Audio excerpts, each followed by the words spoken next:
ഈ കായിക വാർത്തയിലേക്ക് പോയാലേ US ഓപ്പൺ പുരുഷ സിംഗിൾസ് ടെന്നീസിൽ കാർലോസ് അൽക്കറാസ് ഫൈനലിൽ എത്തിയിട്ടുണ്ട്. വാശിയേറിയ സെമി പോരാട്ടത്തിൽ ഇതിഹാസ താരം നൊവാക് ജോക്കോവിച്ചിനെ തോൽപ്പിച്ചാണ് അൽക്കറാസിന്റെ മുന്നേറ്റം. സീസണിൽ അൽക്കറാസിന്റെ 3ാം ഗ്രാൻഡ് സ്ലാം ഫൈനലാണിത്. ജോയ്മോൻ ജോസ് ആണ് ചേരുന്നത് സ്പോർട്സ് ഡെസ്കിൽ നിന്ന്. ജോയ്മോനെ, ഗുഡ് മോർണിംഗ്. അങ്ങനെ ഇതിഹാസത്തെ തോൽപ്പിച്ച് അൽക്കറാസിന്റെ സ്വപ്ന ഫൈനൽ. തീർച്ചയായും സേതു, അതായത് ഈ ഇതിഹാസ താരമായ നൊവാക് ജോക്കോവിച്ചും അതുപോലെ തന്നെ കാർലോസ് അൽക്കറാസും തമ്മിലുള്ള പോരാട്ടങ്ങൾ ടെന്നീസ് ലോകത്ത് പലകുറി ഏറ്റുമുട്ടിട്ടുണ്ട്. അപ്പോൾ ഇതിൽ തന്നെയായാലും തുടർച്ചയായി ജോക്കോവിച്ച് അൽക്കറാസിന് മുമ്പിൽ വീഴുന്ന കാഴ്ചയാണ് ഇപ്പോൾ US ഓപ്പണിലും ഉണ്ടായിരിക്കുന്നത്. അതായത് ഇത് കരിയറിൻ്റെ, അതായത് അൽക്കറാസിന് തന്നെ ഈ സീസണിൽ തന്നെ 3ാമത്തെ ഗ്രാൻഡ് സ്ലാം ഫൈനലിലേക്കാണ് ഇപ്പോൾ അൽക്കറാസ് പ്രവേശനം ഉറപ്പിച്ചിരിക്കുന്നത്. അതിൽ തന്നെയായാലും നേരിട്ടുള്ള സെറ്റുകൾക്കാണ് ഈ ഇതിഹാസ താരത്തെ അൽക്കറാസ് വീഴ്ത്തിയിരിക്കുന്നത്. അപ്പോൾ ഈ ഒരു മത്സരം എന്ന് പറഞ്ഞാൽ വളരെ വാശിയേറിയൊരു പോരാട്ടമായിരുന്നു.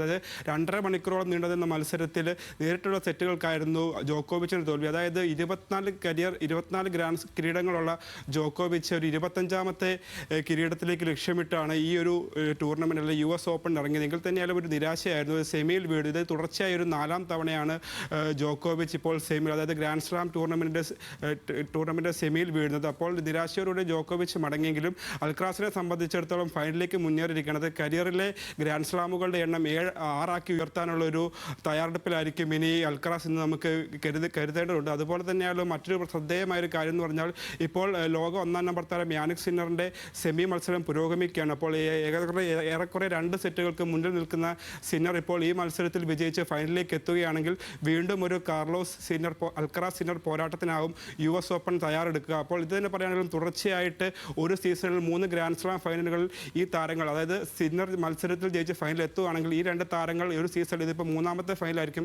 ഏറ്റുമുട്ടുന്നത്. അപ്പോൾ ഇതൊരു ചരിത്ര നേട്ടമാണ്. അതായത് ഇതുവരെ ആർക്കും എത്തിപ്പിടിക്കാൻ പറ്റാത്തൊരു നേട്ടത്തിലാണ് ഈ താരങ്ങൾ എത്തിയിരിക്കുന്നത് എന്ന് നമുക്ക് മനസ്സിലാക്കേണ്ടി വരും. എങ്കിൽ തന്നെയാലും ഈ മത്സരങ്ങളൊക്കെ തന്നെ ഏറെ ആവേശത്തോടു കൂടി നടക്കുകയാണ്. ഇപ്പോൾ കലാശ പോരാട്ടം നാളെ നടക്കും. ഇപ്പോൾ ഈ കിരീടം ആർക്കൊപ്പം എന്ന് നമുക്ക് കാണേണ്ടിയിരിക്കുന്നുണ്ട്. ഇപ്പോൾ ഇതിൻ്റെ സിന്നറാണ് ഇപ്പോൾ ഈ ഫൈനലിൽ എത്തുന്നതെങ്കിൽ ഇപ്പോൾ കഴിഞ്ഞ വിംബിൾഡണിൽ ഇവർ തമ്മിൽ ഏറ്റുമുട്ടിയപ്പോൾ അൽക്കറാസിനെ പരാജയപ്പെടുത്തി സിന്നർ കിരീടം ഉയർത്തിയിരുന്നു. അപ്പോൾ അതിന് മുമ്പ് നടന്ന റോളൻ ഗരോസിൽ നടന്ന ഫ്രഞ്ച് ഓപ്പണിലാണെങ്കിൽ നേരെ മറിച്ചായിരുന്നു. അതായത് സിന്നറിനെ വീഴ്ത്തി അൽക്കറാസ് കിരീടം ഉയർത്തുന്ന സാഹചര്യമുണ്ട്. എങ്കിൽ തന്നെയായാലും അടികളും തിരിച്ചടികളും പറഞ്ഞ് ഇവർ തമ്മിലുള്ള പോരാട്ടത്തിന് ഒരിക്കൽ കൂടി US ഓപ്പൺ വേദിയാകുമോ എന്ന ആകാംക്ഷയിലായിരിക്കും ടെന്നീസ് ലോകം. എങ്കിൽ തന്നെയായാലും ഇപ്പോൾ ആര് ഉയർത്തിയാലും ആര് വീണാലും ഇപ്പോൾ കായിക പ്രേമികൾക്ക് ഏറെ ആവേശകരമായ ഒരു ദിവസമായിരിക്കും നാളെ.